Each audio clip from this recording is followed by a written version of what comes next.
आमच्या YouTube चॅनलला subscribe करा, महानकारी न्यूज सबस्क्राइब करा आणि नोटिफिकेशन ऑन करा। नोटिफिकेशन ऑन केल्यामुळे आमचे अपडेट आपल्यापर्यंत सतत पोहोचेल। आंतरराष्ट्रीय अबॅकस स्पर्धेत कुरुंदवाडच्या अक्षत शहाचे यश, माजी नगराध्यक्ष राजू आवळेंनी केलं अभिनंदन। कुरुंदवाड येथील जिल्हा परिषद शाळा क्रमांक 3 मधील विद्यार्थी कुमार अक्षत अभिनंदन शहा यांचा आंतरराष्ट्रीय अबॅकस स्पर्धेत तृतीय क्रमांक आल्याबद्दल त्याचा माजी नगराध्यक्ष राजू आवळे यांनी अभिनंदन केलं। कुमार अक्षत शहा यांनी वयाच्या 11व्या वर्षीच थायलंड येथील आंतरराष्ट्रीय अबॅकस स्पर्धेत खणखणीत यश मिळवलं। आई वडील, शिक्षक आणि सर्वच नातेवाईकांचा प्रेमळ आशीर्वाद, उपजत बुद्धिमत्ता तसेच जिद्द आणि चिकाटीने केलेल्या अभ्यासाच्या जोरावर कुमार अक्षतने मलेशियात गणित विषयाच्या या अवघड परीक्षेत चांगले गुण मिळवत तृतीय क्रमांक पटकावला। त्याच्या या यशाबद्दल माजी नगराध्यक्ष राजू आवळे यांनी त्याचा फेटा बांधून आणि पुष्पहार देऊन अभिनंदन केलं। ही अवघड परीक्षा जिंकल्याचा आनंद कुमार अक्षतने महानकारी न्यूजशी बोलताना व्यक्त केला। यावेळी आप्पासो भोसले, वडील, आई श्रेया, भाऊ अक्षय, रोहन, पार्थ, विद्या, चंद्रप्रकाश, चंदन, पायल, नारायण आवळे, मनोज आवळे आदी उपस्थित होते। महानकारी न्यूज साठी कुरुंदवाडहून मोहन जमादार। नमस्कार। नमस्कार। मुलाची आई या नात्यानं आज तुम्ही वडील आणि आई दोघेही तुमच्या मुलासोबत थांबलेला आहात। आज महाराष्ट्राचं नाव म्हणा, कुरुंदवाडचं नाव म्हणा, जिल्ह्याचं नाव म्हणा, चांगल्या पद्धतीनं मिळवलेलं आहे, यश मिळवलेलं आहे अबॅकस या स्पर्धेमध्ये। लहानपणापासून मुलगा तुमचा शाळेमध्ये शिकत असताना कशा पद्धतीचं तुम्ही त्याला उत्कर्ष देण्याचा प्रयत्न केलात? काय सपोर्ट केला तुम्ही आई वडील या नात्यानं? कसे मुलाचे स्वभाव कसा होता शाळा शिकण्याच्या माध्यमातून? त्याला अभ्यासाची अतिशय गोडी होती।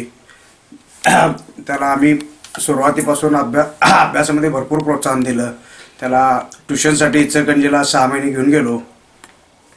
म्हणजे चांगल्या पद्धतीचं यश मुलाला संपादन करण्यासाठी आई वडिलांचे आणि घरचे सगळ्यांच्याच लोकांची त्याला मदत मिळाली, सगळ्यांची मदत मिळाली त्याला। काल तुमच्या मुलाचा मला वाटते हजारो पालकांच्या समोर त्या शाळा नंबर 3च्या माध्यमातून सत्कार झाला।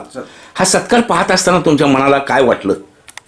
आमच्या मनाला अतिशय म्हणजे आनंदाश्रू आमच्या डोळ्यातून आले। म्हणजे मुलाच्या ह्या नमस्कार, माझे नाव अक्षत अभिनंदन शाह। माझ्या शाळेचे नाव कुमार विद्या मंदिर नंबर 3। इयत्ता मी त्या शाळेत पहिलीत गेलो होतो तेव्हा थोडीशीच मुलं होती, नंतर थोडी वाढत गेली।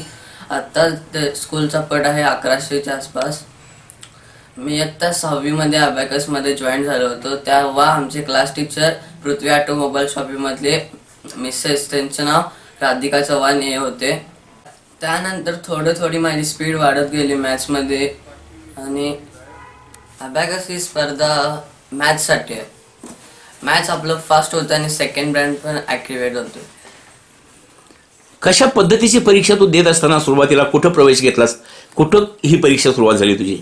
पहिला माझी यड्राव अल्फॉन्सो स्कूल यड्राव मध्ये सुरू झाली आणि त्यात पण मला फर्स्ट रँक आला। किती मुलं राज्यातली होती का तुझ्या भागातली होती त्या ठिकाणी तुझ्या या परीक्षेच्या निमित्तानं? पूर्ण महाराष्ट्र, संपूर्ण महाराष्ट्रातली मुलं त्या ठिकाणी होती आणि तुझं उज्ज्वल यश पहिल्यांदा त्या ठिकाणी तुला प्राप्त करता आलं। आंतरराष्ट्रीय परीक्षेमध्ये उतरत असताना तू कशा पद्धतीचा अभ्यासक्रम ठेवलास? तुझे क्लास टीचर कोण कोण आहेत? माझे पहिले क्लास टीचर राधिका चव्हाण होते आणि इंटरनॅशनल साठी शिवराज पाटील सर। या 2 शिक्षकांच्या माध्यमातून तू आज अभ्यासाची स्पर्धा आज राज्यस्तरीय नव्हे आंतरराष्ट्रीय स्तरावरती गेलेला आहेस। काय सांगावंसं वाटते तुला अबॅकस या अभ्यासक्रमाचा विषय म्हणजे मेन मॅथ्सच आहे। तो आपल्याला सेकंड रेट पण ऍक्टिवेट करायची मदत करतोय आणि आपली स्पीड फुल फास्ट वाढते। बुद्धिमत्तेमध्ये याचा कितपत उपयोग होतोय तुला अबॅकसचा? फार होतो। आज महाराष्ट्राच्या लेवलनं तू कोण या शाळेच्या विद्यार्थ्यांना किंवा आजूबाजूच्या मुलांना काय सांगू शकतोस?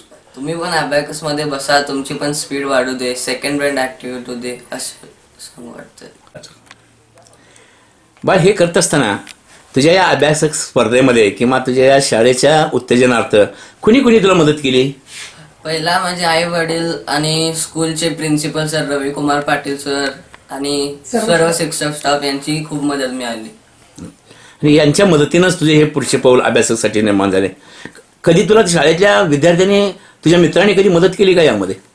माझ्या मित्रांनी मदत केली. केली ना.